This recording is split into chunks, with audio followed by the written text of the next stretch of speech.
mengenai tentara Romawi menghancurkan bait Allah di Yerusalem. Saudari Nita. Ya, pengantar ini singkat para sahabat. Mantep TV sudah standby. Di like, di subscribe, di share sebanyak yang mencegah sahabat-sahabat kita di luar sana tidak terpengaruh terhadap pemurtadan. Dan apa tanda Yesus palsu atau Mesias palsu? Yesus mengatakan, apabila engkau melihat pembinasa keji duduk di tempat yang kudus, nanti ada pembinasa keji yang pura-pura jadi rasul, pura-pura jadi nabi, pura-pura jadi orang benar, pura-pura menjadi murid Yesus. Ciri-cirinya sesuai dengan dinubuatkan oleh Nabi Daniel.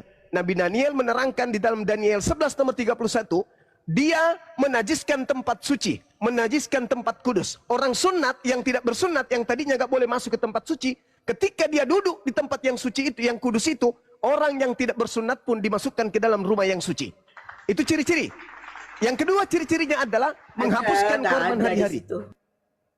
Bang Juma, ada sampai dulu. Boleh nggak saya habis bernarasi Anda tanggapi? Tidak bisa menjawab apa yang saya jelaskan.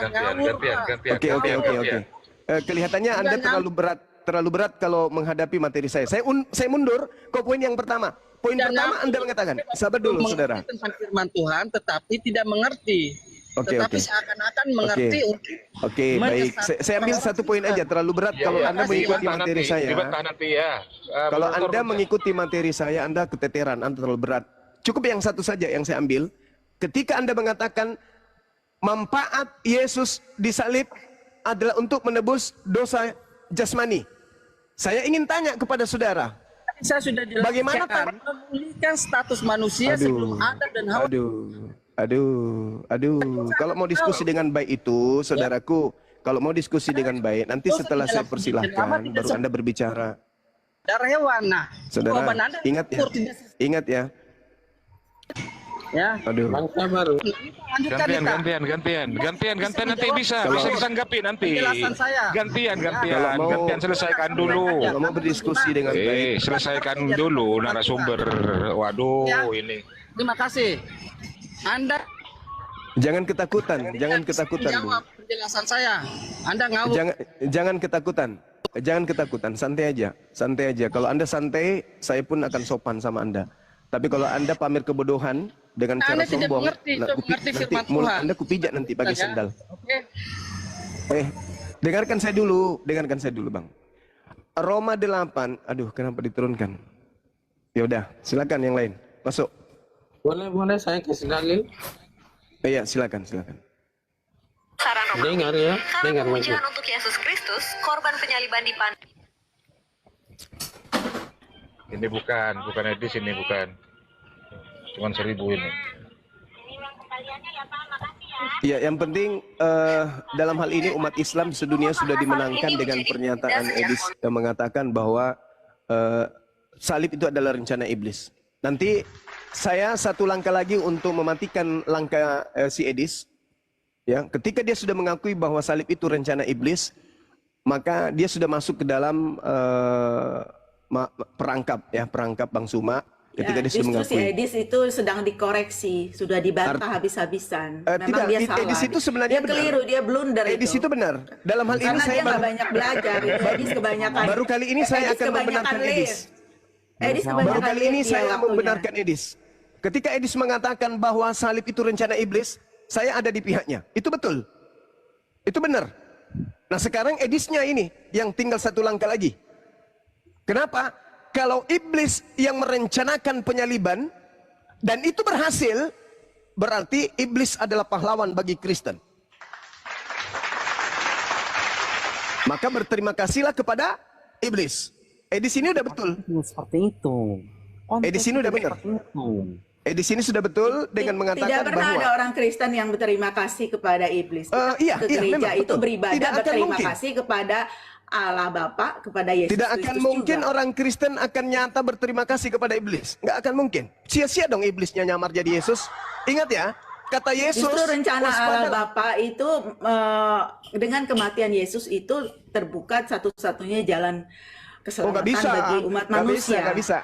Nah, iblis itu dia tidak tahu. Kalau dia tahu itu tidak mungkin dia bikin jalan penyalipan menjadi lempeng. Nggak mungkin dia menghasut orang-orang untuk menyalibkan Yesus. Kalau begitu dia tolong tunjukkan. Allah. Oke. Oke, baik, baik. Coba Ibu Nita tunjukkan kepada saya dalil Tuhannya Yahudi melakukan penebusan dosa kepada manusia dengan korban manusia. Saya tunggu, silakan. Boleh nggak dengar sedikit ini dalil, Bang Sumur? Bu Nita dulu, karena dia dari tadi. Iya, gantian Bang Jopot Koper ya. Maksudnya apa itu? Harus memang Silakan Ganita, gampang silakan Ganita. aja. Ini kan Yohanes 3 ayat 16 kan? Karena begitu besar kasih Allah Itu akan mengenai dunia ini. mengenai penyaliban nggak itu? Sehingga ia telah mengaruniakan Itu mengenai anaknya. penyaliban nggak? Bukan Ganita. Oh, Itu mengenai penyaliban nggak? Itu mengenai ucapan-ucapan Yesus. Aku diutus hanya kepada domba yang sesat dari umat Israel. Percaya nggak? Kalau percaya Anda tidak akan binasa. Kalau Anda tidak percaya Anda binasa. Itu bukan berbicara mengenai penyaliban, terlalu jauh, terlalu jauh. Makanya Yesus sendiri telah mengatakan bahwa harus tergenapi. Coba Anda lihat di dalam Lukas 22 nomor 22. Harus tergenapi, harus pergi meninggalkan dunia ini sesuai dengan apa yang sudah tertulis tentang dirinya. Yang sudah tertulis. Bukan yang baru akan ditulis oleh Paulus, bukan. Bukan, tapi yang ada tertulis berarti perjanjian lama.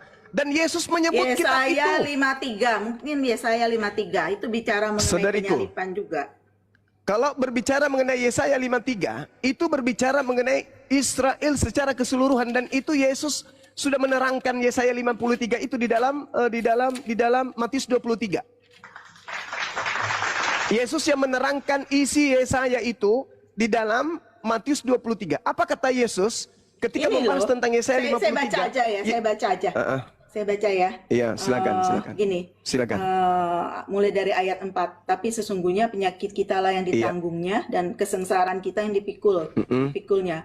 Padahal kita mengira dia kena tulah, dipukul dan ditindas Allah. Tapi dia tertikam oleh karena pemberontakan kita. Dia diremukkan oleh karena kejahatan kita. Ganjaran yang mendatangkan keselamatan bagi kita ditimpakan kepadanya. Dan oleh bilur-bilurnya kita menjadi sembuh. Kita sekalian sesat seperti domba, masing-masing kita mengambil jalannya sendiri, tetapi Tuhan telah menimpakan kepadanya kejahatan kita sekalian. Dia dianiaya, tapi dia membiarkan diri ditindas dan tidak membuka mulutnya, seperti anak domba dibawa ke pembantaian. Seperti induk domba yang keluh di depan orang-orang yang menggunting bulunya, ia tidak membuka mulutnya. Sesudah penahanan dan penghukuman ia terambil, dan tentang nasibnya siapakah yang memikirkannya? Sungguh ia terputus dari negeri orang-orang hidup, dan karena pemberontakan umatku ia kena tulah. Orang menempatkan kuburnya di antara orang-orang fasik. Dan dalam hatinya ia ada di antara penjahat-penjahat. Jadi Yesus disalibkan di antara penjahat-penjahat kan. Sekalipun ia tidak berbuat kekerasan dan tipu tidak ada dalam mulutnya, tetapi Tuhan berkehendak meremukkan dia dengan kesakitan. Apabila ia menyerahkan dirinya sebagai korban penebus salah, ia akan melihat keturunannya, umurnya akan lanjut dan kehendak Tuhan akan terlaksana olehnya. Oke, Sudah boleh? kesusahan jiwa, ya. Saya tanggapi ya Bu ya. Jadi teman-teman Kristen, izinkan saya kemudian berbicara terkait dengan Yesaya 53 ini supaya jangan Anda menipu orang lain dengan selalu berpura-pura mengambil kitab Yahudi padahal tak ada hubungannya sama sekali dengan konsep agama Kristen. Yesaya 53 itu tulisan Yesaya bin Amos tentang Yehuda, tentang Yerusalem di era Usia, era Yotam, era Abbas dan era Ahaz dan juga Hezekia. Jadi Yesaya ini menuliskan tentang raja-raja Yehuda yang berhubungan dengan Yerusalem juga pada masa Usia, pada masa kerajaan Yotam, pada masa kerajaan Ahaz, pada masa kerajaan Hezekia. Tidak Jadi, ada buktinya. Sabar Bu. Nanti Yesus yang menjelaskan itu. Nanti kutunjukkan datanya, Yesus yang menjelaskan. Nah, jadi Yesaya 1 sampai Yesaya 66 itu tidak sama sekali berbicara mengenai Yesus. Penulisnya menceritakan bahwa Yesaya 1 sampai Yesaya bab 66 itu cerita dia, tentang mimpi dia, tentang penglihatan dia yang mencakup zaman Usia, zaman Yotam, zaman Ahaz, zaman Hezekia. Sampai dikatakan dalam Yesaya 1 ini dengan bunyi gini. Dengarlah hai langit, perhatikanlah hai bumi, sebab Tuhan berfirman, aku membesarkan anak-anak dan mengasuhnya, tetapi mereka memberontak terhadap aku. Lembu mengenal pemiliknya, tetapi Israel tidak. Keledai mengenal palungan yang disediakan tuannya, tetapi umatku tidak memahaminya. Celakalah bangsa yang berdosa, kaum yang syarat dengan kesalahan, keturunan yang jahat-jahat, anak-anak yang berlaku buruk. Mereka meninggalkan Tuhan, menista yang maha suci, Eloah Israel, dan berpaling membelakangi dia. Di mana kamu mau dipukul lagi? Kamu yang bertambah murtad, seluruh kepala sakit dan seluruh hati lemah lesu. Dari telapak kaki sampai kepala tidak ada yang sehat, bengkak dan bilur dan luka baru, tidak dipijit dan tidak dibalut dan tidak ditaruh minyak. Ini nubuatan tentang Israel secara keseluruhan, dan dia berbicara mengenai 4 zaman. Zaman Usia, zaman Yotam, zaman Ahaz, dan zaman Hizkia. Itu Yesus terangkan di dalam Matius 23 dari data nomor 1 sampai ayat yang selanjutnya, data nomor 39. Yesusnya kemudian menjelaskan, Yerusalem, Yerusalem, engkau yang telah membunuh nabi-nabi. Bicara mengenai pribadi, Bang Suma, sama sekali nggak disebut bangsa. Nggak ada, ini pribadi. Sabar, dia itu kan. Sabar. Jangan terlalu memaksakan ajaran pagan Anda masuk ke dalam kitabnya orang Yahudi, jangan. Yesus yang menerangkan orang-orang Yahudi itu adalah keturunan ular-ular. Keturunan ahli Taurat itu adalah keturunan ular beludak. Orang-orang Farisi, orang-orang munafik yang melakukan penganiayaan terhadap utusan-utusan Tuhan kepada mereka. Maka Yesus sendiri yang mengatakan, supaya kamu menanggung akibat penumpahan darah orang yang tidak bersalah, mulai dari Habel, orang benar itu, sampai kepada Zakaria anak bereknya, yang kamu bunuh di antara tempat kudus dan mesbah. Aku berkata kepadamu, sesungguhnya semua ini akan ditanggung angkatan ini. Sabar dulu, sabar saudara, sabar. Sedikit lagi. Sedikit lagi. Yerusalem, Yerusalem, engkau yang membunuh nabi-nabi dan melempari dengan batu orang-orang yang diutus kepadamu. Ini bukan ceramah di masjid. Yesaya 53 bukan tentang bangsa, sama sekali nggak ada. Ini tadi Yesaya 1 itu apa? Yesaya 1 mimpinya Yesaya, kok kalian yang memperkaos mimpi orang? Kok kenapa kalian yang lebih tahu? Hah? Kenapa ingin kalian? Kenapa? Sekarang saya mau jujur, saya mau Anda jujur. Yang lebih tahu kitabnya orang Yahudi, Anda atau orang Yahudi? Jawab dulu. Yang digelari ahli Taurat, orang Kristen lebih tahu karena orang Yahudi itu tidak selamat. Berarti mereka itu cuman paham Anda bisa Ibrani? Lama, tapi dengan penerapannya itu nggak ngerti, nggak paham, karena Anda bisa Ibrani? Itu tidak, sebagian besar tidak selamat. Anda bisa Ibrani? Tidak usah paham Ibrani untuk bisa mengerti apa itu. Udah, kamu turun, kamu di bawah, mulut lebar, otak kosong, kau di bawah. Jijik saya lihat orang yang tidak ada ilmu, sombong. Saya lagi kau. Ya, silakan. Boleh. Orang sombong, Ya. orang sombong itu orang sombong, tidak ada ilmu, isi hanya otak kecoa. Tempatmu di gereja, bukan sini. Pendeta Kingdom, pendeta Aris gantian. Silakan. Yang masuk duluan yang berilmu, tapi yang berilmu. Jangan seperti wanita tadi itu, tidak ada ilmu. Oke, dengar baik-baik ya semua. Iya, silakan. Ada 3 versi alasan penyaliban Yesus. Yang pertama adalah versi Romawi. Yesus dihukum. Apa itu? Itu bukan data. Enggak usah ke bawah itu. Pertanyaan saya. Kalau Anda mengatakan, dengar dulu, nanti saya kasih. Anda turun, kalau Anda cuma botol kayak gitu, turun. Kalau cuma pamer botol, jangan di sini. Kalau pamer botol jangan di sini. Anda di neraka aja. Di neraka baru Anda bawa data itu, jangan di sini. Ini komal untuk menyelamatkan orang-orang yang masih mau diselamatkan. Kalau Anda bertahan pada kebodohan, jangan di sini. Kecuali Anda ingin berdiskusi dengan menggunakan data. Ingat, orang yang ingin membunuh Yesus disebut Yesus sebagai anak iblis, bukan sebagai anak Tuhan. Catat itu. Tertulis Yohanes 8 nomor 37 sampai nomor 44. Orang-orang yang ingin membunuh Yesus disebut langsung oleh Yesus sebagai anak-anak setan. Kalian pingin Yesus disalib. Berarti kalian ini menurut Yesus anak apa? Anak Tuhan atau anak setan? Itu aja dulu. Terlalu bebal kalian ini. Yesusnya berkata, orang yang ingin membunuh dia adalah orang yang tidak menerima firman di dalam dirinya. Itu kata Yesus tuh. Orang yang ingin membunuh Yesus adalah anak-anak setan. Oke, Suma. Jadi begini, kita memvalidasi dengan fakta dan sejarah. Fakta apa pula? Yesus itu dibumbun atau tidak? Baik. Yang dibumbun itu bukan Yesus, tapi Sebentar. orang yang mengaku Yesus. Baik. Sekarang kan kitabmu berkata bahwa Yesus itu diserupakan. Ya, kitabmu juga. Ya, sebentar. Alkitab mengatakan bahwa Yesus itu Kitabmu juga mengatakan Yesus metong diserupakan. dan dia bangkit. Ya, tapi kita diserupakan. validasi. Gini, jangan dulu. Kita validasinya, cara memvalidasinya, kita jangan ambil dari Alkitab dan Quran. Kita lihat dari data dan fakta sejarah. Oh, berarti harus ke tuan rumah dong. Harus ke tuan rumah. Harus ke tuan rumah kalau begitu, Bang. Konsepnya salah kalau minta, bukan masalah diserupakan, tapi iblis adalah pahlawan bagi Gak Kristen apa-apa dalam kalau dia penyaliban. mau diserupakan, no, Bibelnya mengatakan kitabnya Yesus diserupakan kok. Kitabmu yang mengatakan Yesus diserupakan. Bukan saya mengatakan dikeroyok. itu. Kitabmu. Jangan dikeroyok. Saya mau tantang kamu semua. Ini yang ke-6 kali saya ketemu kamu.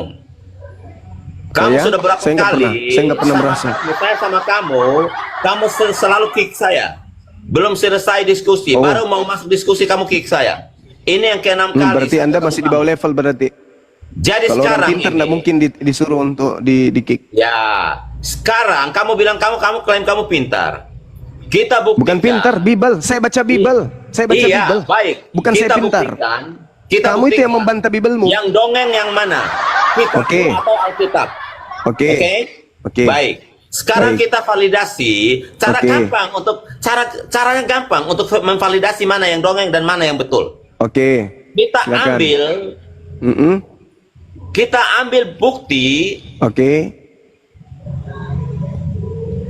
Bukti apa? kita ambil bukti di luar dari Quran dan Alkitab. Oke. Silakan. Kira-kira ada tidak orang-orang yang hidup sejaman dengan Yesus memberikan kesaksian benar Markus. tidak Yesus itu? Markus yang sendiri mencatat itu. Saya bilang di luar Alkitab dan di luar Al-Quran kita validasi satu Boleh. kebenaran itu. Kita harus Boleh. validasi Boleh. sumber-sumber yang memberikan keterangan itu di luar Boleh. dari kedua kitab itu. Oke? Boleh. Kamu kasih bukti sejarawan pada zaman dulu Oke. siapa yang menulis bahwa Yesus itu tidak metong di salib. Saya Oke. akan membuktikan bahwa Oke. ada sejarawan di luar Kristen yang memberikan kesaksian bahwa Yesus itu benar ada dan dia metong dan bangkit pada hari yang ketiga. Sekarang saya beri kamu kesempatan untuk kamu menjelaskan sejarawan Oke. mana yang membuktikan bahwa Yesus tidak metong di luar Al-Quran ya.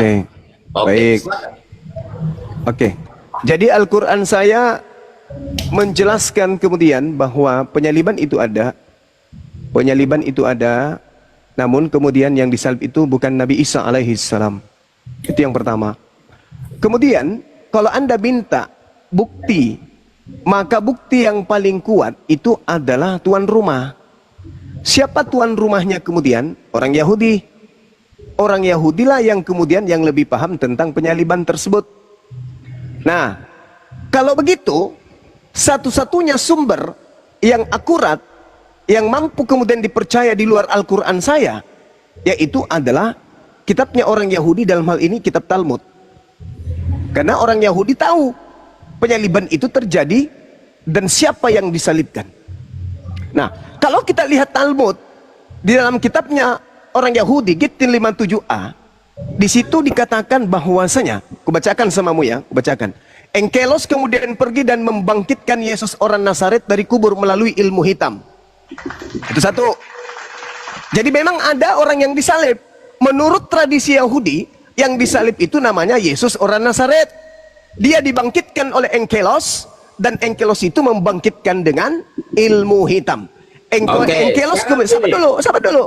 Buktikan, kamu kasih tunjuk datanya. Oke, dulu, sekarang sabar dulu. open cam, kamu kasih tunjuk. Sabar dulu. Siapa yang bisa open cam di sini? Dinda Alif, Dinda Dito? Bisa Gurunda. Ya, Oke, bisa. buka. Yang- Mohon dibuka dulu deh. Sevaria itu ya? Gitin 57A. Oh, Silakan. siap, aman. Udah tak siapkan ini. Bentar, saya lanjut. Yang dia di Ya, yang dia di ini kan digantung, dirajam. Iya betul. Nanti dibuka aja deh, Gitin 57A. Ini sejarah mana lagi yang mau kau pakai? Tuan rumah dong. nanti saya kasih bukti-bukti Bang dari data Kristen sendiri. Bentar. Baik. Oke, sebentar. Sambil saya buka.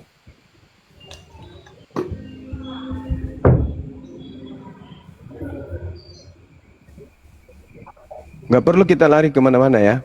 Kita langsung ke tuan rumah aja. Tuan rumah, iya paman. Yang Sevaria, nah itu dia dek. Nah itu bacakan dek. Bacakan dek. Oke. Baik. Di sini dijelaskan sebentar nih ya. Dari awal ya. Apa Engkelosnya aja, engkelosnya. Onkelos. Ini berkata kepadanya bahwa dia masuk dalam iman. Sebentar saya ketik dulu Onkelos. Biar tidak kepanjangan.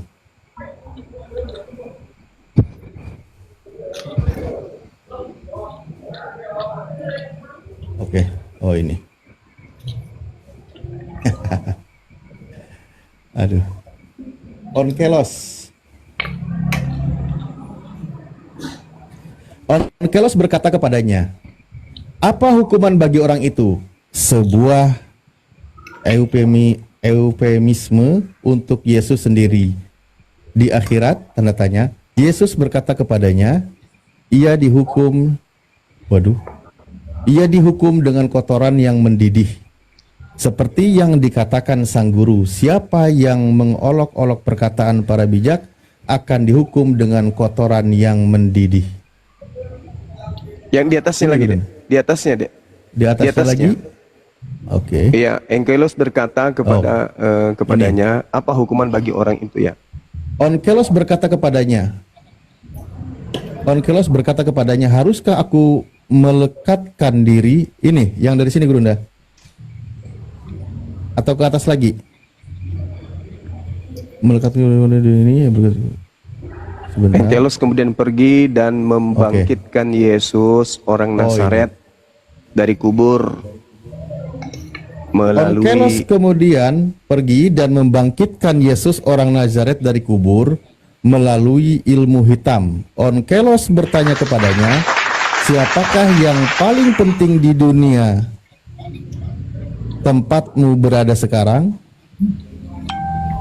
Yesus berkata kepadanya, orang-orang Yahudi. Onkelos berkata kepadanya, haruskah aku melekatkan diri kepada mereka di dunia ini? Yesus berkata kepadanya, kesejahteraan mereka haruslah engkau usahakan, kemalangan mereka janganlah engkau usahakan, karena siapapun yang menjamah mereka dianggap seolah-olah ia menjamah biji matanya. Terus sampai ke ini, mendidih kotoran. Onkelos berkata kepadanya, apa hukuman bagi orang itu? Sebuah, nah tadi dikatakan sendiri untuk Yesus sendiri di akhirat. Yesus berkata kepadanya, ia dihukum dengan kotoran yang mendidih. Seperti yang dikatakan sang guru, siapapun yang mengolok-olok perkataan para bijak akan dihukum dengan kotoran yang mendidih. Ini. Nah, dan itu yang inilah diceritakan. dosanya. Itu yang diceritakan kemudian. Itu yang diceritakan. Sekarang kamu pakai apa bantai ini? Ya. Sekarang saya tanya, Onkelos itu siapa? Dan ini ditulis oleh siapa? Dibantah aja, yang penting di luar kekristenan, di luar Islam itu. Bantah aja kondom. Waduh, kondom. Bantah. Kamu tadi yang minta kan? Ya, silakan. Bantah. Jangan asal. Silakan kau bantah, silakan. Itu internal Yahudi, Internal Yahudi. Oke. Ayo. Saya bacakan. Ayo, bantah kitabnya Yahudi. Baik. Ayo. Ya, baik. Silakan. Karena kamu nggak bisa mempertanggungjawabkan apa juga yang kamu sampaikan itu ya. Itu hanya Itu tertulis di Oke. kitabnya orang Yahudi, Baik. di kitab Talmud, Baik. Gittin 57a, EGP, Oke. dengan itu semua. Itu bukan Baik. kitabku. Itu Baik. bukan kitabku, Kamu tahu? itu kitabnya orang Oke. Yahudi. Baik. Lu mau apa? boleh saya ngomong sekarang? Silakan. Kamu Oke. apa?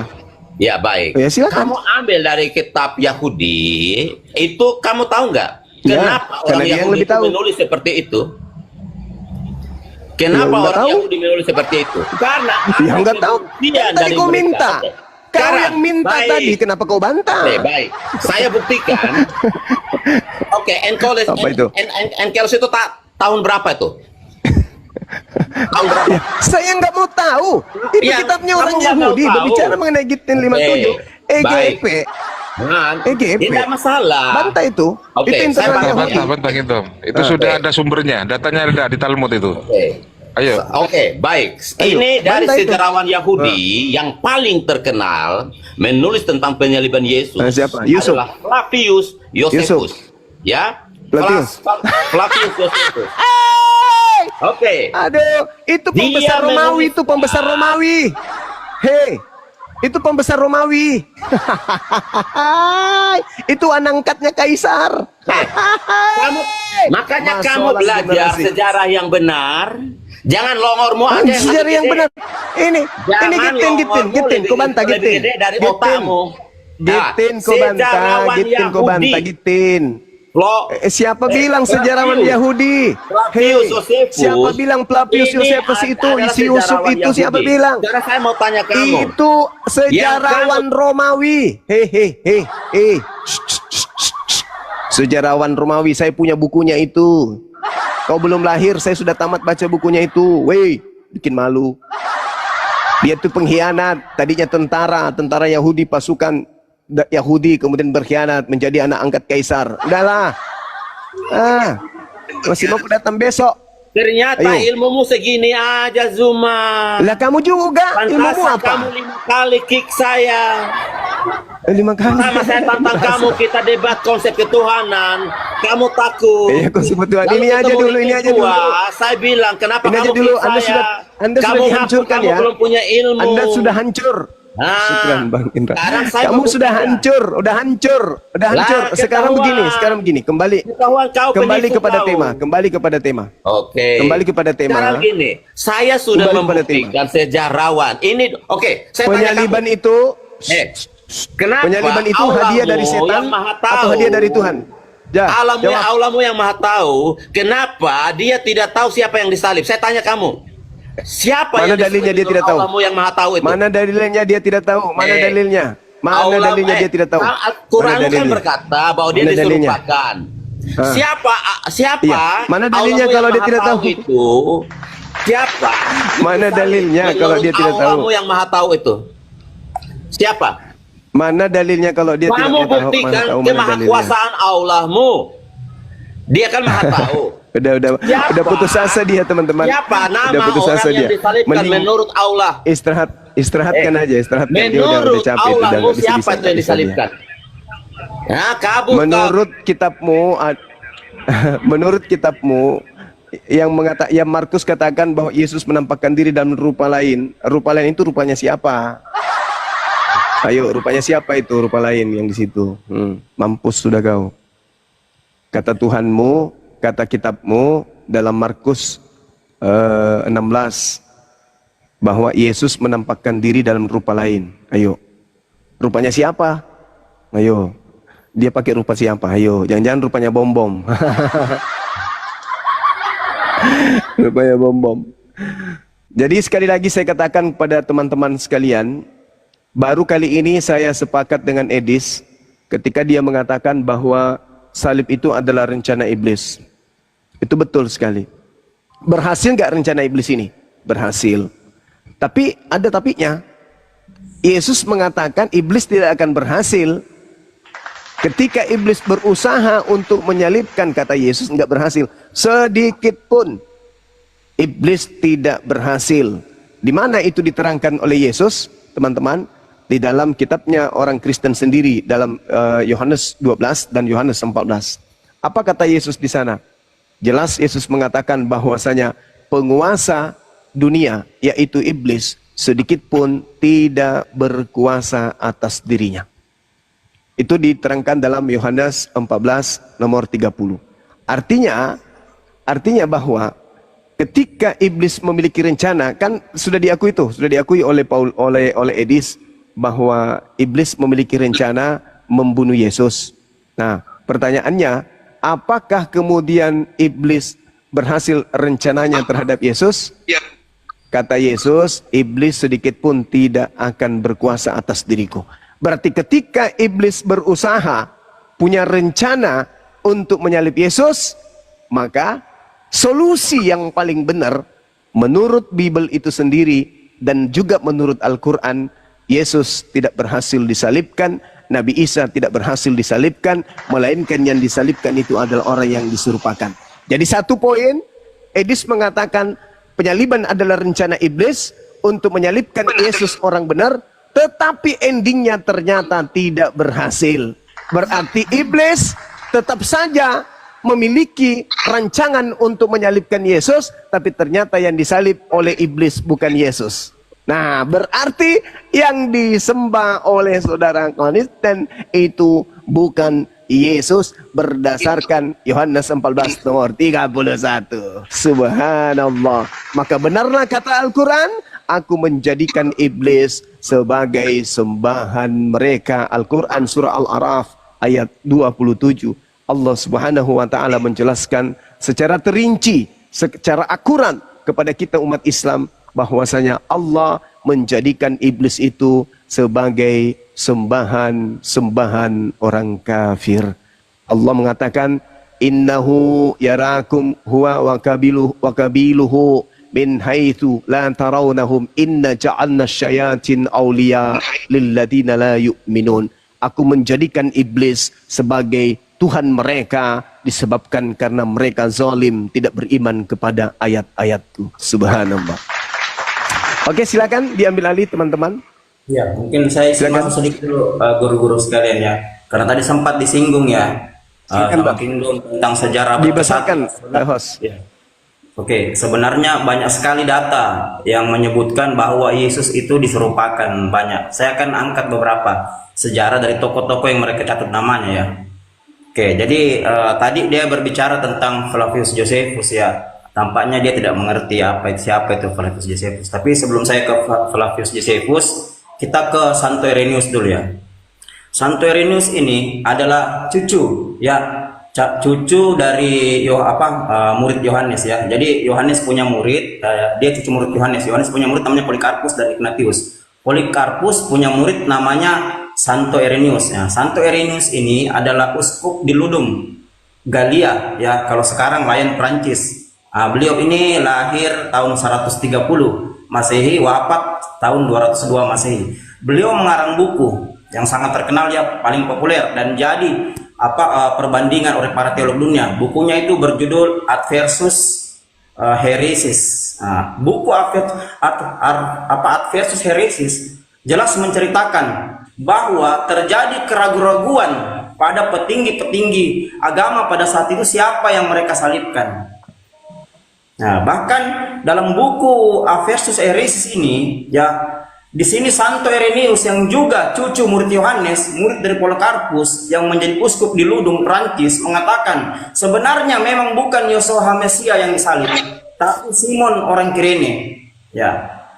Dari mana dasar beliau berkata begini? Karena ada beberapa aliran Kristen yang lahir pasca di mute dulu Bang Mancu. Pasca meninggalnya Yohanes. Yang pertama itu adalah Kristen Ebionik, yang kedua Kristen Basilias.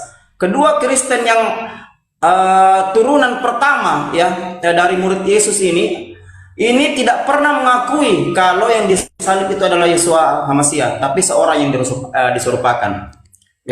Tadi dia membawa Flavius Josephus ya. Saya sedikit cerita sejarahnya. Flavius Josephus ini dicatat namanya oleh bapak gereja. Ini tepatnya nanti jauh-jauh hari pada zaman John Wycliffe 1239. Jadi Flavius Josephus ini lahir tahun 37 Masehi, wafat tahun 100 Masehi. Flavius Josephus itu mengarang dua buku yang cukup terkenal ya. Yang pertama itu judul bukunya adalah The Jewish War.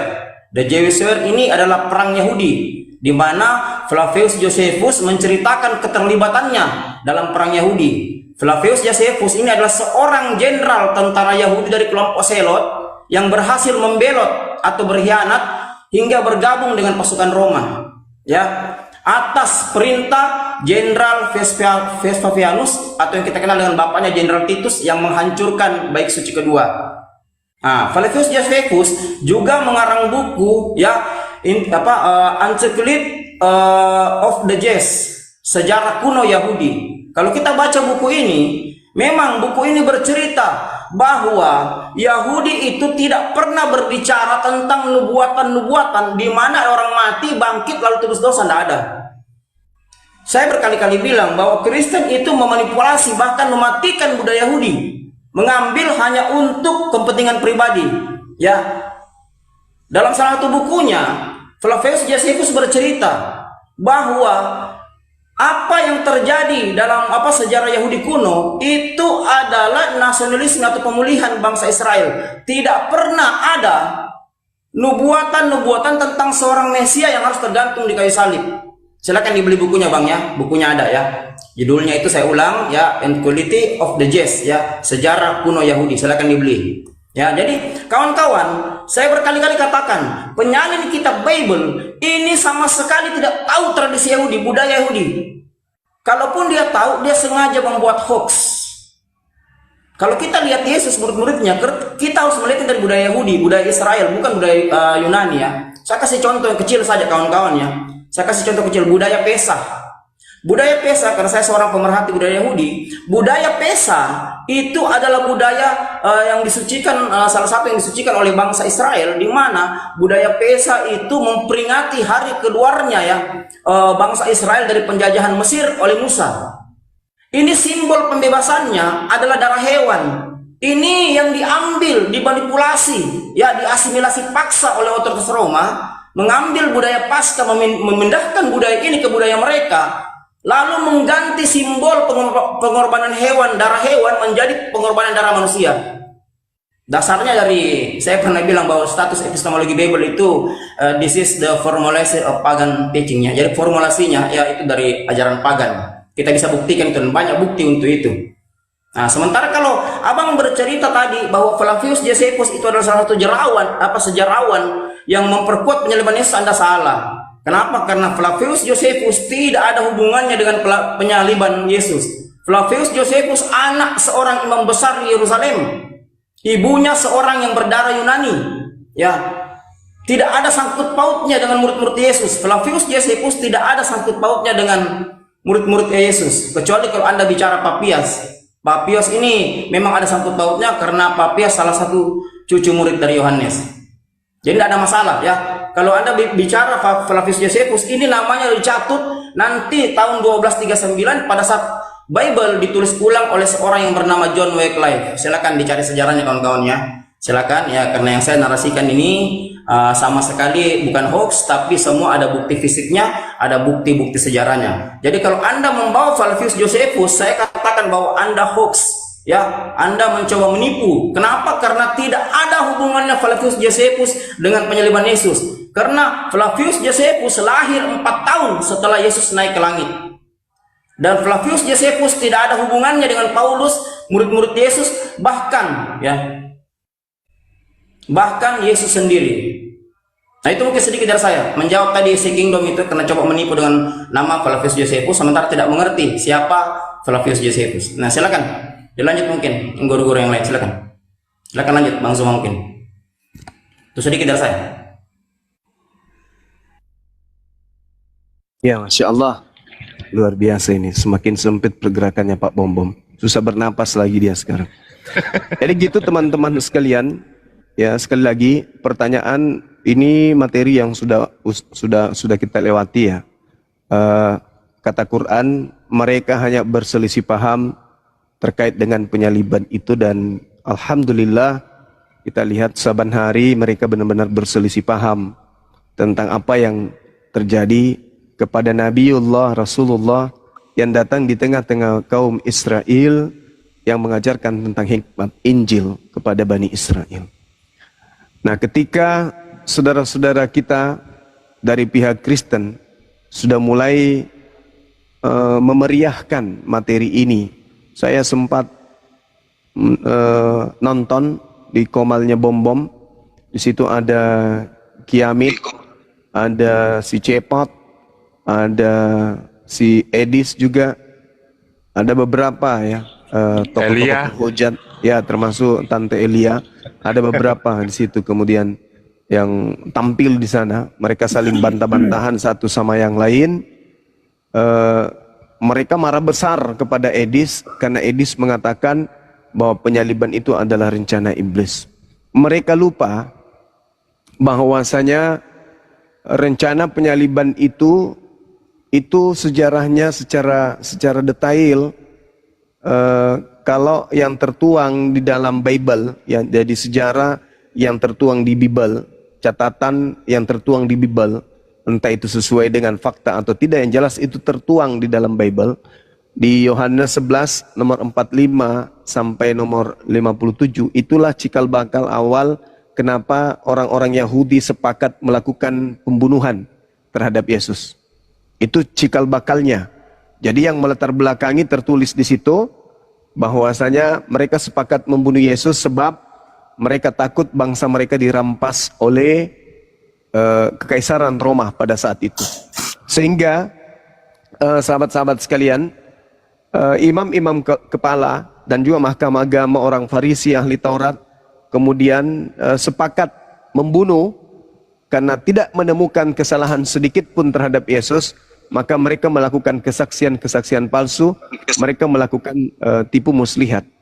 Bahkan kalau kita lihat dalam Yohanes 3 ya teman-temannya, Yohanes 3 apa Yohanes 18 itu, di mana di sana diceritakan bahwasanya Yohanes 3 ya.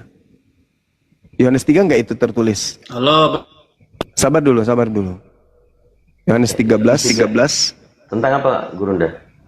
Terkait dengan kalau kita lihat di dalam kisah para rasul kan ada tuh, di dalam kitab Lukas juga ada, ketika iblis merasuki Yudas, membisikkan kemudian upaya untuk membunuh Yesus, untuk menyerahkan Yesus.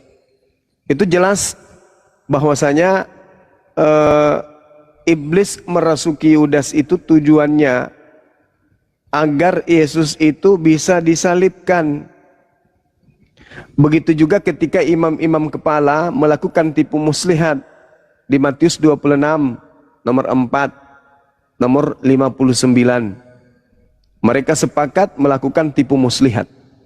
Artinya ketika diterangkan di Matius 27:18, Pilatus mengatakan bahwa mereka orang-orang Yahudi kompak menyerahkan Yesus karena dengki. Sifat dengki ini adalah sifat iblis. Bahkan Yesus sendiri menerangkan, bukankah aku yang memilih engkau yang 12 ini, tetapi satu di antaramu adalah iblis. Begitu juga di Matius 16, orang yang berpikir tentang penyaliban itu bertentangan dengan apa yang dipikirkan oleh Tuhan.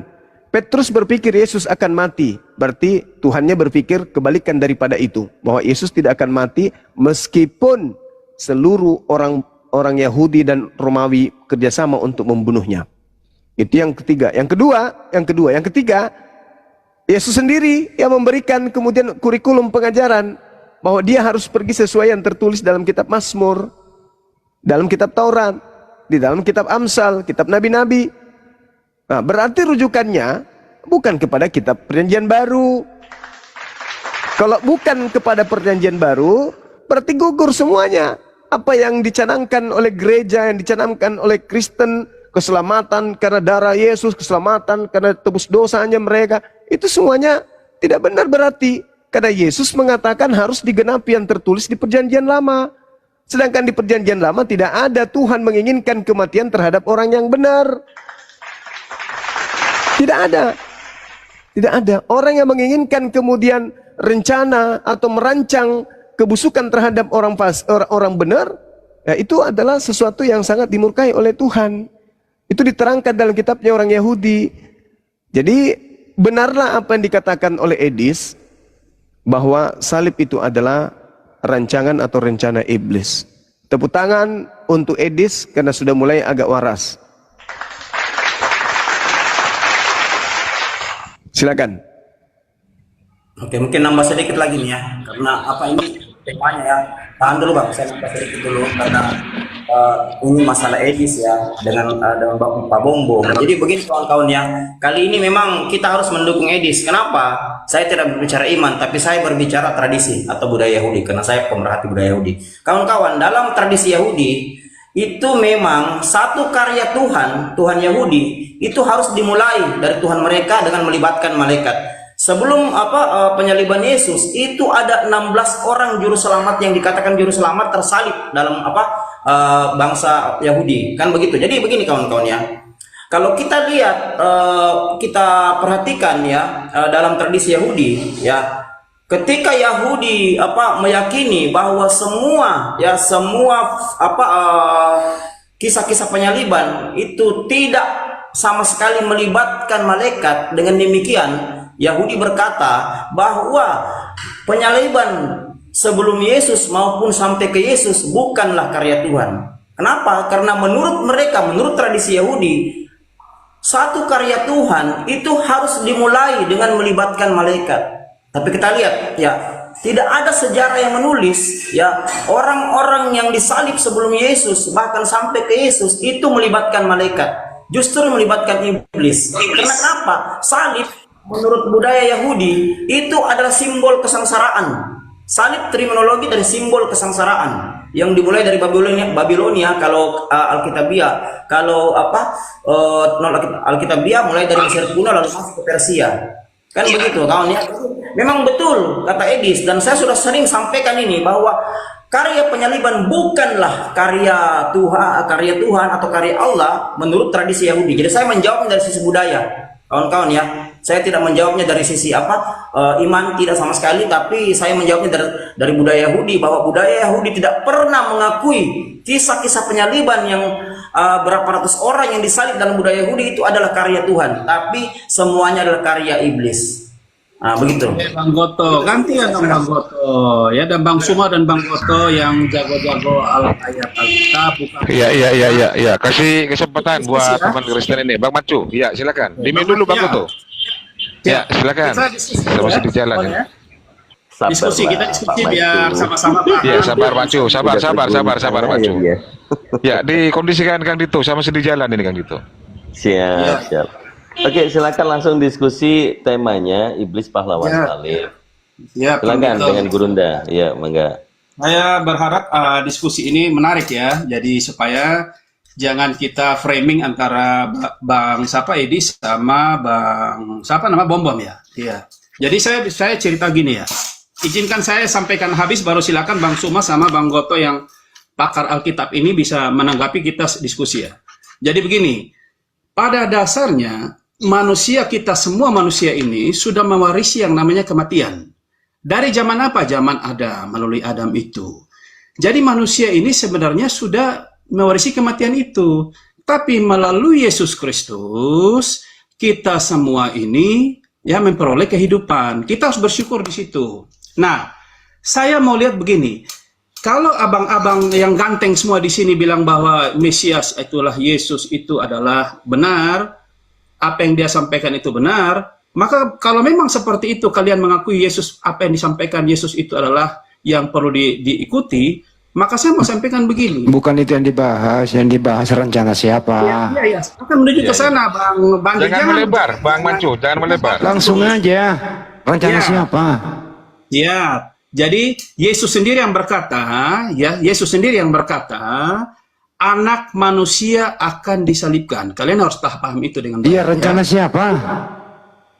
Makanya saya sampaikan. Ya langsung aja jawab. Rencana siapa? Saya jelaskan. Nggak usah dijelaskan. Rencana siapa? Jadi begini, saya jelaskan biar paham dulu. Rencananya jadi begini. malaikat sendiri, dengar dulu ya, dengar dulu biar paham supaya kalian yang menafsirkannya. Rencana siapa? Yesus itu disalib. A. Rencana Bapa. B. Rencana iblis. Langsung. Ya, jawaban itu yang Diam dulu Bang menentukan Rip. Bang Manju. Bang Rip, saya kan sudah ada. Ya, saya jelaskan. Ya. Saya ulang lagi. Rancangan Allah ini begini, dengar baik-baik. Rencana siapakah Yesus disalib? Jangan A. panas. Rencana Bapa. B. Rencana Rancangan Allah ini iblis. begini. Makanya dengar dulu, rancangan Allah itu yang indahnya begini ya. Di Matius 3 ayat 17, lalu terdengar dari suara surga. Kami nggak minta itu, kami nggak butuh pengantar. Rencana siapakah Yesus disalib? A. Rencana Bapa. B. Rencana iblis. Langsung. Bosan dengerin narasi Bang. Di sini bukan ruangan TK. Langsung aja ke poinnya. Jangan sampai Edis omelin Anda nih. Rencana siapakah Yesus disalib? A. Rencana Tuhan. B. Rencana iblis. Langsung. Kenapa pakai pengantar segala sih? Nggak usah diputar-putar Bang. Nggak enak didengar loh. Jangan mempermalukan diri sendiri loh itu. Ini menjadi topik viral ini Bang, mengguncang kekristenan ini. Kenapa? Abang-abang ini kenapa? Ya, Manusia langsung jawab, menolak Bang. Yesus, makanya iblis menggunakan manusia-manusia itu untuk membunuh Yesus. Tapi Ya, pada rencana mulanya siapa? Allah tidak pernah merancangkan sesuatu yang buruk kepada Yesus Kristus. Yesus itu datang untuk membawa kehidupan bagi banyak orang, tapi Iya, manusia rencana menolak. siapa? Rencana siapa? Di dalam Matius. Bagaimana? Ini bukan gereja. Rencana siapa? Dengar baik-baik. Yang dimaksud dengan yang membunuh Yesus ini, yang jelas adalah yang membunuh Yesus itu ada di Matius ya. Yesus Saya nggak sendiri nanya itu loh. Bukan itu topiknya loh.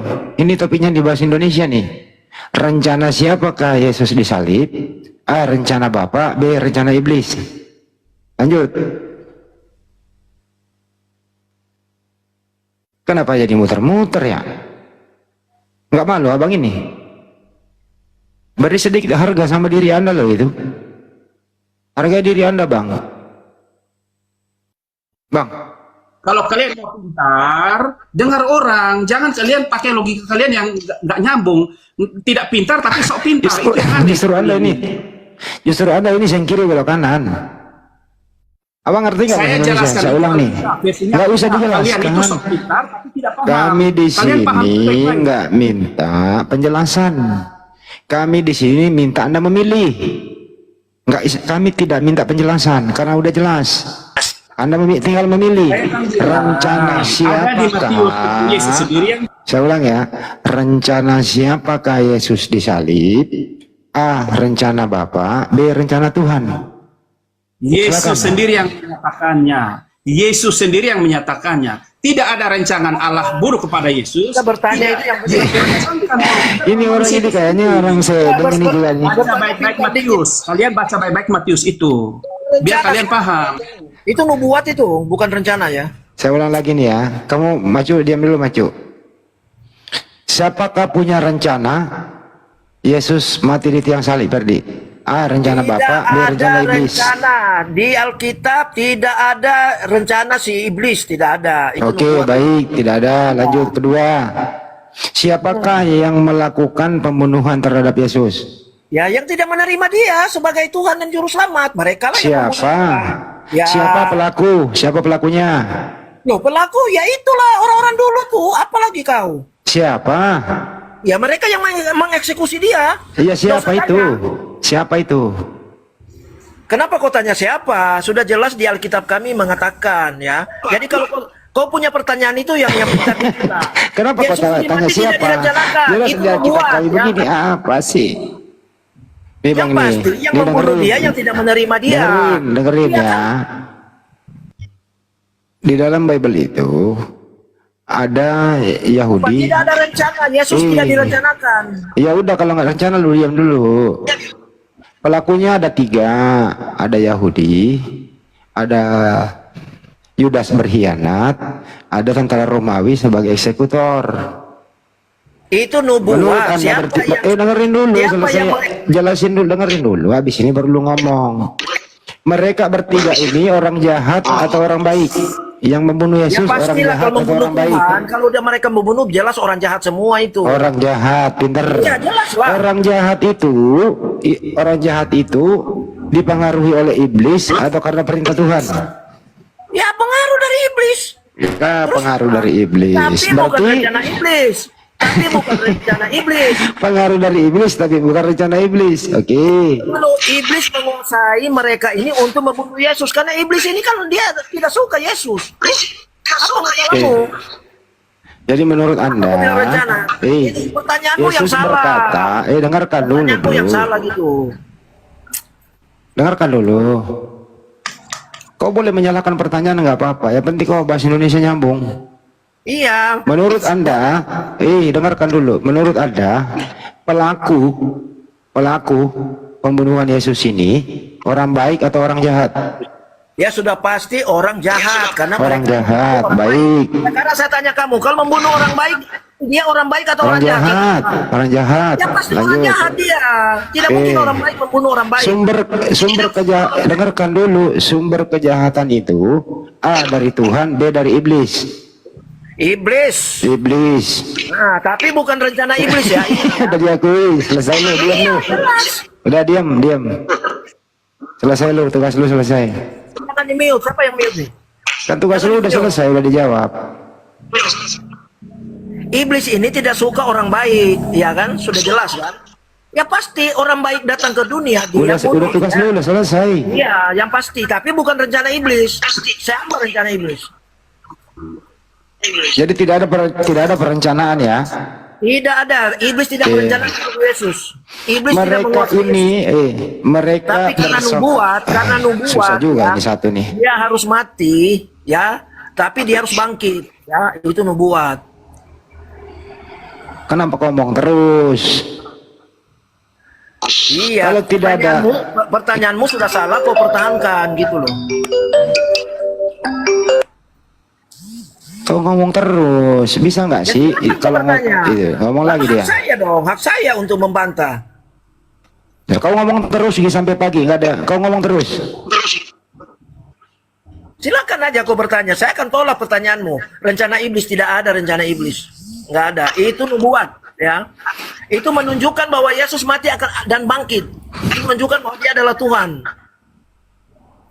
Oke, selesai. Kalau kamu bilang masa iblis menguasai? Iblis menguasai pada saat eksekusi. Tapi apa? Yesus membuktikan dia bangkit. Iya kan?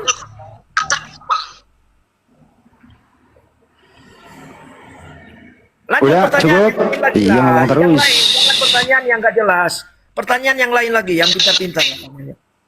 Kalau mereka bersekongkol menangkap Yesus itu suatu rencana atau bukan? Ya jelas lah, bukan itu rencana, tapi bukan rencana iblis. Iya, saya ulang lagi iblis ya. menguasai mereka, bagaimana orang baik ini. Dengarkan dulu pertanyaannya. Dengarkan dulu. Di Matius 26 kalau nggak salah ya. Ya, baca semua Alkitab, kau baca. Dengarkan dulu, orang lagi ngomong, gantian lah. Ya, silakan. Kamu ini ngomong terus. Matius 26 nomor 4 ya. Kalau nggak salah ya. Ya. Kalau nggak salah bunyinya begini, mereka merundingkan rencana untuk menangkap Yesus dengan tipu daya dan membunuhnya. Itu rencana apa rencana, bro? Itu perjalanan Yesus bagaimana? Kena dia katanya bukan rencana. Ya, bukan. Kalau mereka tidak membunuh Yesus, berarti nubuat tidak ada, tidak tergenapi. Tapi kan itu, iya kan? Matius 26 nomor 4 kan itu, katanya bukan rencana. Diam dulu. Biar kalian mau tak-atik sampai dulu. iblis merencana. Tadi lu bilang bukan rencana, tapi datanya rencana. Matius. Andito, tolong Matius 26 nomor 4. Matius 26 nomor 4. Iya, katanya tadi buka. Diam dulu kau, Ferdi. Ini mau pakai data kita. Kesurupan dia. Tadi kau bilang bukan rencana. Nah, ini bacakan kan itu, gedein kan itu. Tunggu ada gedein ya. Ya, coba baca coba. Kau tadi bilang bukan rencana.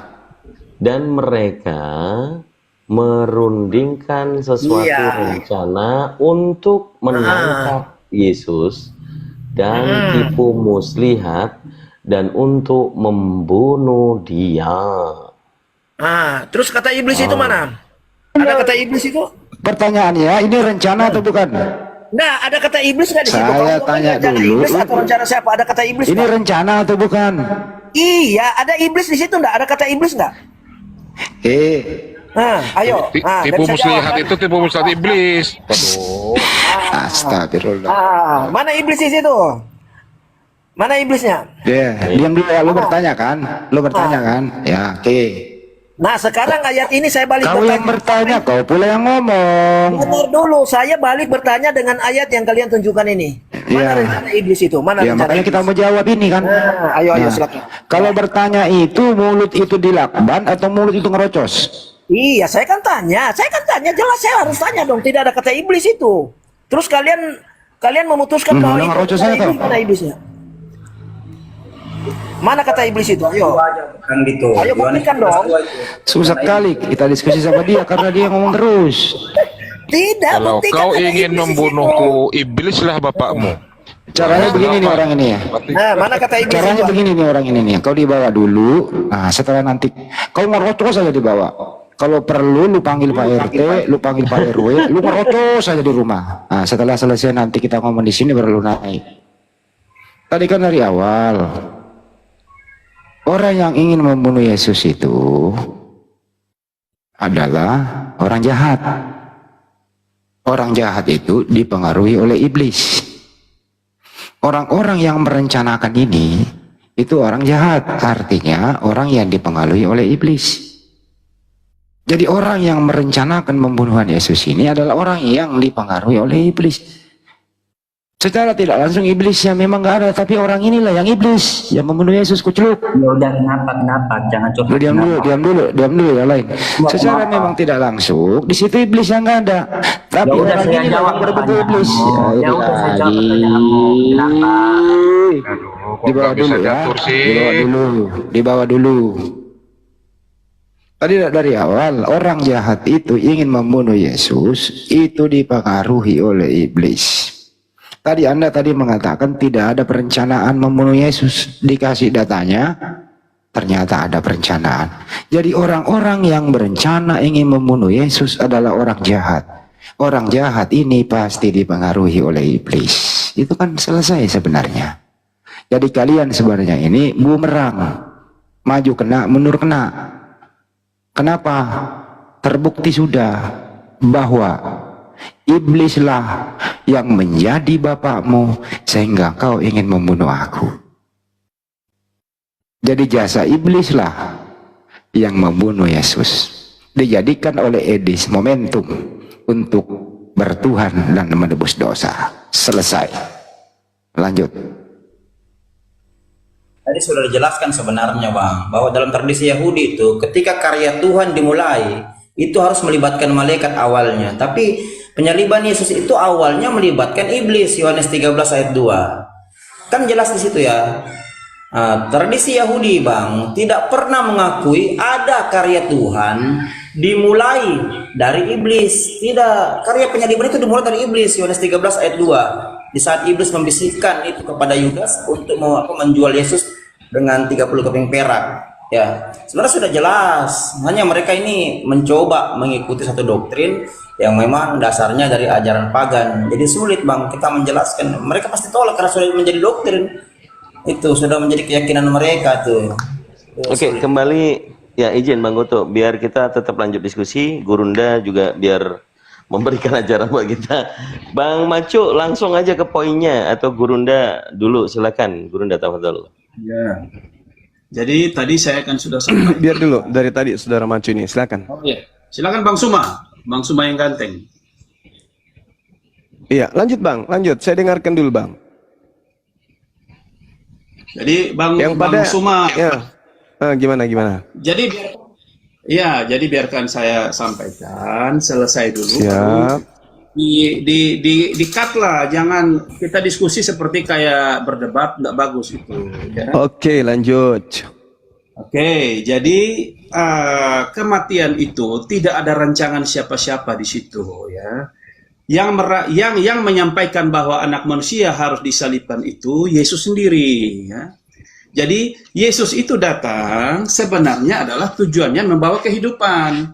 Tetapi karena Yesus datang membawa kehidupan itu ditolak sendiri oleh bangsa pilihannya itu bangsa Yahudi, ya. Karena yang kalau mau dilihat kenapa sampai kita ini sebenarnya sudah mati tapi masih mewarisi yang mewarisi kematian itu dari sejak zaman Adam. Tapi melalui kehidupan kematian Yesus kita kedatangan Yesus itu kita mendapatkan kehidupan melalui Yesus Kristus. Tetapi Yesus Kristus datang ke dunia ternyata ditolak oleh bangsa pilihannya sendiri, yaitu bangsa Yahudi. Makanya keselamatan itu tidak lagi menjadi milik bangsa Yahudi saja, tetapi sudah menjadi milik semua bangsa. Harusnya kita bersyukur karena batu penjuru itu telah dibuang oleh pemiliknya sebenarnya. Ya, maka berbicara dengan kematian itu kita memiliki kehidupan. Nah, Yesus sendiri yang menyatakan bahwa di dalam Matius 26 ayat 2 itu Yesus berkata anak manusia akan disalibkan. Dan yang kedua, ketika dia mati, ya, ketika dia mati, malaikat sendiri yang menyampaikan itu ketika Maria Magdalena dan murid-murid ke kuburan dan disampaikan, kenapa engkau mencari dia yang telah hidup? Kan dia sudah sampaikan bahwa malaikat sampaikan anak manusia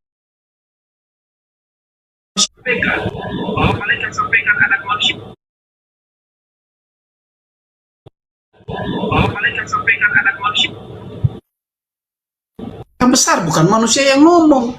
Tuhan Yesus sendiri kan malaikat bahwa anak manusia itu harus dikatakan orang berdosa dan disalibkan. Jadi tidak ada karya iblis keterlibatan itu di dalam untuk memeti dia. Iblis mencuri kesempatan itu karena di dalam Matius 13 ayat 19 itu dia bilang begini, setiap orang yang tidak mengerti tentang kerajaan surga, si jahat itu berbicara si iblis ya, si jahat akan merampas yang ditaburkan di dalam hati mereka. Makanya mereka menjual Yesus. Si Yudas itu menjual Yesus karena si jahat menguasai hati mereka. Makanya mereka menjual Yesus. Maka Yesus disalibkan. Jadi apakah ada jasa iblis dalam? Tidak. Iblis menggunakan kesempatan itu untuk hal itu dikabulkan. Ya, maka terjadilah. Dan di situ Yesus sendiri sudah menyampaikan bahwa anak manusia harus diserahkan ke tangan orang berdosa dan disalibkan. Dan yang kedua, malaikat pada waktu kematian dan kebangkitan Yesus sendiri menyatakan, malaikat sendiri menyatakan bahwa anak manusia telah diserahkan ke tangan orang berdosa dan disalibkan. Nah, kalau bicara tentang selanjutnya dari kematian itu, Yesus menampakkan dirinya, nanti Bang Suma akan menolak lagi, karena Bang Suma selalu menentang itu. Bahwa Bang Suma percaya hanya sebelum kematian Yesus. Tapi setelah kematian Yesus, Bang Suma tidak percaya lagi. Itu yang menjadi masalahnya. Kalau mau bicara tentang apakah Yesus itu hidup atau dia mati terus, ataukah dia tidak pernah mati, malaikat sendiri yang menyampaikan itu. Dan semua orang di dunia ini merayakan itu, kebangkitan dan kematiannya, kematian dan kebangkitannya. Terus kita mau percaya yang mana? Apakah tidak percaya sejarah? Sudah sampai sekian ribu tahun ini kita masih menjalankan ibadah itu, ya. Dari hari Jumat Agung, kematian Kristus, hari Minggu adalah kebangkitannya, gitulah. Jadi 3 hari, dan di dalam Alkitab sendiri menyatakan itu bahwa Yesus akan tinggal di dalam rahim bumi, ya. Tinggal 3 malam, 3 hari 3 malam. Itu ada di Matius 12 ayat 40. Dan itu sudah ada di dalam Alkitab, tetapi semua orang menolak itu, tidak mau percaya bahwa yang mati itu bukan Yesus. Ya, tetapi orang Kristen itu bersyukur bahwa salib itu adalah kekuatan Allah. Karena salib itulah yang membuat kita menjadi merdeka dan menjadi selamat. Kenapa? Karena dengan kematian Kristus, setiap orang yang percaya kepadanya tidak akan binasa, melainkan beroleh hidup yang kekal. Ya, maka Yesus sendiri yang bilang bahwa dengan matinya sebagai manusia, ia telah membatalkan hukum Taurat dan untuk mendamaikan keduanya di dalam satu tubuh dengan Allah oleh salib. Itu silakan baca di Efesus 2 ayat 15 sampai ayat 22. Itu sudah menjelaskan semuanya. Jadi kalau kita terus menolak Yesus, saya hanya mau sampaikan begini, bahwa kita tidak akan mendapat tempat di sana, ya. Karena apa? Yesus sendiri, ini Yesus yang bilang, ya. Yesus sendiri yang bilang, aku bukan dari dunia, aku telah turun dari surga. Ya, itu di Yohanes 6 ayat, tapi Bang Suma tidak percaya ayat ini, itu yang sulit ya. Yohanes 6 ayat 38, aku bukan dari dunia, aku dari surga. Itu kata Yesus loh. Yesus yang bilang. Jika kamu tidak percaya, akulah dia. Yesus yang bilang lagi di Yohanes 8 ayat 24. Jika kamu tidak percaya, akulah dia. Kamu akan mati dalam dosamu. Itulah. Ya. Yohanes 8:28, apabila kamu meninggikan anak manusia, baru kamu tahu, akulah dia. Itu kata-kata siapa? Tuhan sendiri yang bilang. Jadi saya hanya mau sampaikan itu, bahwa jangan kita ragu soal yang namanya Yesus itu adalah sebagai batu penjuru dan penembus dosa. Karena itu semua tertulis dalam Alkitab. Begitu Bang Suma ya. Untuk sementara silakan Bang Suma, biar ada kesempatan buat Bang Suma, silakan mengkanter ini. Terima kasih Bang Suma. Oke. Baik. Jadi yang pertama, ketika saudara mengatakan tidak ada rencana, itu Anda membantah dalil kitab Anda sendiri. Iblis berencana, punya rencana, punya tujuan. Iblis ini punya rencana, punya tujuan. Ketika iblis tidak berhasil mengajak Yesus untuk menuhankan dirinya, karena apabila Yesus jatuh pada pencobaan menyembah Yesus, menyembah iblis, maka seluruh muridnya, seluruh dunia akan menyembah kepada iblis. Andai saja Yesus jatuh pada saat pencobaan di dalam Lukas 4 nomor 7. Kalau engkau menyembah aku Yesus, maka segala kuasa dunia akan aku berikan kepadamu, sebab aku berkuasa memberikan kepada siapapun yang aku kehendaki. Endingnya di nomor 13, iblis tidak berhasil. Maka iblis mundur dan menunggu waktu yang baik. Jadi mundur iblis bukan berhenti. Karena iblis tidak berhasil membuat Yesus menuhankan dirinya, karena Yesus ini berpengaruh. Ketika Yesus mengatakan sembah maka orang-orang akan